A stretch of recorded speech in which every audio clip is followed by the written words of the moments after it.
Hello, sir. Welcome to our show. Thank you for having me. Appreciate it. How are you today? I'm good. It's a little hot in Thailand, but besides that, all's well. Yeah, that's great. That's good. And so, it is our tradition that first-time guests on our show do a brief introduction. Yeah, sure. I'm Josh. Currently, I teach in Thailand, but I also have interest in filmmaking. I've had an interest for a while now, so I'm trying to focus in on that, but still be able to teach because that's how I'm able to stay in Thailand. Oh, that's nice. That's nice. So our conversation today is about filmmaking. We understand that you are a self-taught filmmaker. So, which of the popular apps or social media sites really helped you to achieve your dream of becoming a filmmaker? YouTube by far. YouTube, for me, I like to be a visual learner. So seeing someone do what I want to do, it really helps me. Of course, there's times where there's technical difficulties where you do something and it just, you don't know why it's not working how you thought it would. Exactly. And you just type in your issues on Google. But YouTube, there's plenty of good filmmakers or YouTubers that share their filmmaking advice on there. So Aperture, of course, the light company, very expensive, but they have a YouTube channel that shows lighting setups that I find is really unique and very good for people who want to become a director of photography. And then there's other YouTubers that are more into daily things like Peter McKinnon. I like him. He's very interesting, and he used to do, I think, like a 2-minute Tuesday where he would share some advice. But there's so many people willing to give you information, so all you gotta do is look for it. Oh, that's nice. That's nice. So for how long have you been a self-taught filmmaker? Well, like I said, it's since college, I would say. It's just been an interest in it, and it's just built and built and built and built over time. So I forget. I'm only 26, but I still think, oh, what a long time ago. Or not even 26. Oh my gosh, I'm 25. My time. Oh.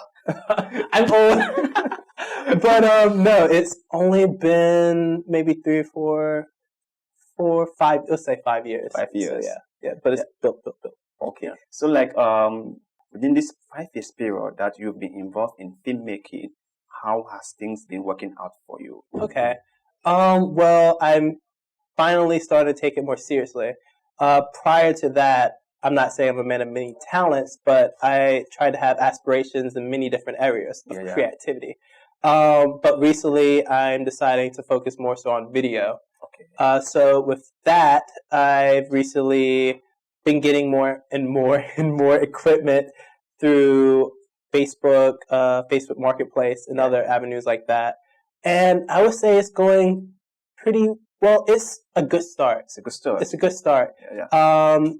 I'm doing a lot more gigs just for the practice and the evolution of having my own style. Yeah. So I'm getting the practice that I need to market it. Okay. So I'm happy.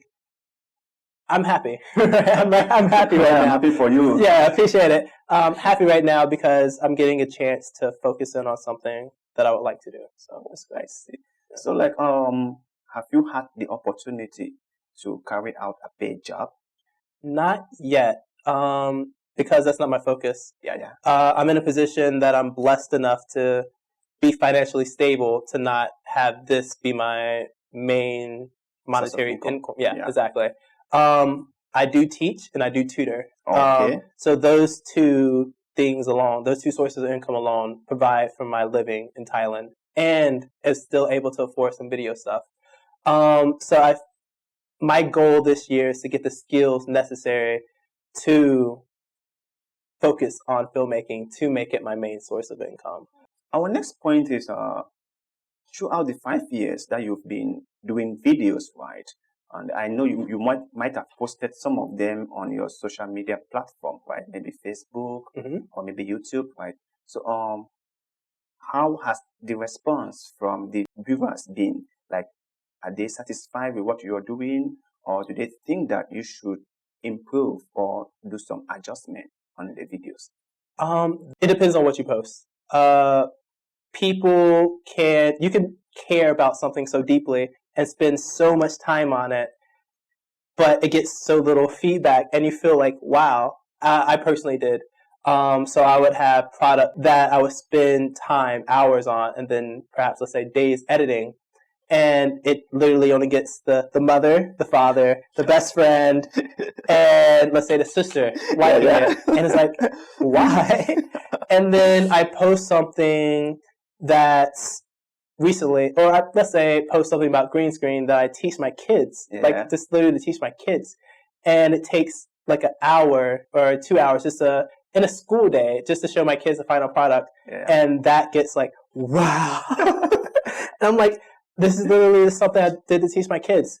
So it's hard because if you want to do something professionally and it's professional, it doesn't mean that your audience on social media will care because it doesn't cater to them. Or if you want the social media following from what you currently have, think about what you like and what they like. So recently I've been trying for anime.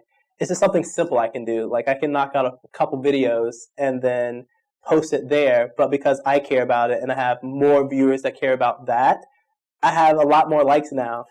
Which is like, and they're like, such good editing skills. And I'm like, this is so simple. I can teach you. I literally teach kids how to do what I'm doing. But if you want to do it more professionally and get paid for it, the people that will care about that content is filmmakers themselves. They can see like, oh, you did this, that. This is how you can improve. So I'm in those two different situations. That's how I'm kind of going about it. I have content I really care about, and I've been able to send that to people who get paid for this already. And they're like, okay, this is how you can improve, but I see you have talent and you're definitely investing in your equipment. So like, keep going. You have a future in this.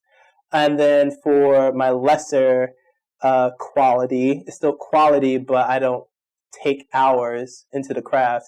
People that I don't want to say that, well, they don't know, and not trying to be offensive, but they just don't know. And they see it and they're like, wow, like, you're the man. And I'm just like, thank you. I know like filmmaker is like a general term for everybody that is involved in video production and stuff. Okay. But people do have what they like to do. Like in the film, you have like the directors, the DOPs, the scriptwriters. Yeah. So in filmmaking, like which sector do you really enjoy doing? All of it's kind of enjoying. Well, not all of it. Yeah, because personally, I hate editing. See, editing, it used to be, because prior to this recent year, or this past year or so, I would just shoot as much as I can. Yeah. And then I would try and like sit there and find the right way to like edit it. Okay. And that could take hours or days because you don't have a plan, right? But as of recently, I've been trying to make a plan, and because I have that plan, editing, the time for edit goes down. So I do enjoy editing because that's the magic of it all. Filmmaking, there's so much with filmmaking, especially when you get like a professional camera, because professional camera doesn't have autofocus. At least the better cameras don't. You more so want to have a focus puller. Yeah. So mastering that is so many levels. Lighting, video, it's just so much. And when you're a singular person, it's just hard to do. But that's what you have to do. Exactly. So I enjoy filming, but it takes a while. So I'm very concentrated and easily agitated if I'm not focused on that. But filming is fun. I enjoy putting up the lights because I think that's the really magic of it. And editing is also very fun because that's where the magic of it all comes. Exactly. I would say perhaps color editing. I'm getting better at that, but that's still something that's somewhat foreign to me because there's so much in it, and that's a specialization in itself.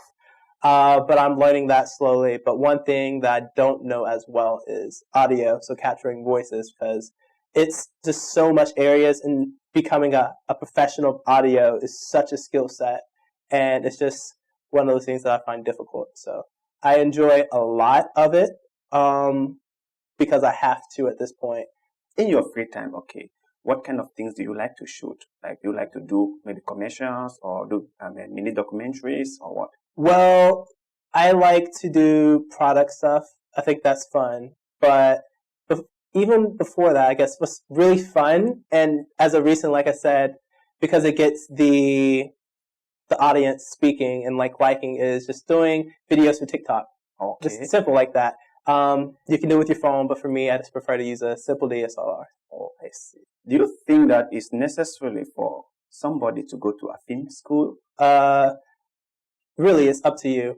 If you put in the effort and are trying to learn, I think someone will appreciate that. I'm putting in effort now, and I did go to school, but I didn't go to school for filming. Filmmaking. But I don't think when people see what I have and see what I can do, I'm quite a humble person, so I don't want to say that. But like, when I produce what I produce, I don't think that people see, oh, he didn't go to film school. And I just try.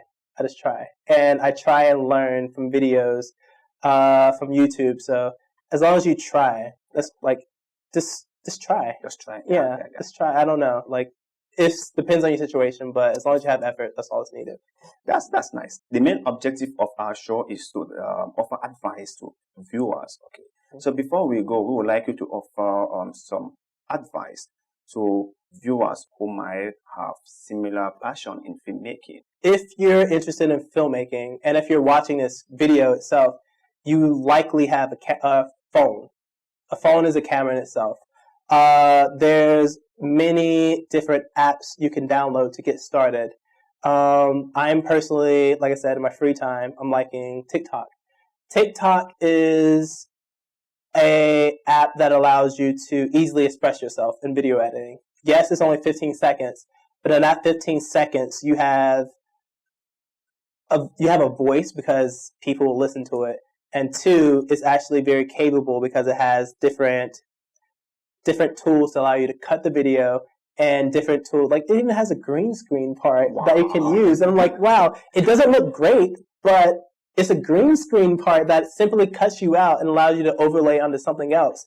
So anyone can do it, literally. So if you just want to get started, just find an app and just use your phone and just try. Just try. There's some way to do it. Oh, thank you very much, Mr. Joshua, for coming to our show, and we are really happy to have you here. We have come to the end of today's show. We hope you find our show inspiring and insightful. Please leave your thoughts and suggestions on how we can make this show best serve you in the comment section below. We are hoping to hear from you. If you enjoy watching our shows, then it is advisable for you to subscribe to this channel and also hit the notification button so that you will be notified whenever we post a new video. Until next time that we shall meet again, be happy, be healthy, and most importantly, be safe. I have been your host, Kelly Jackson. Goodbye.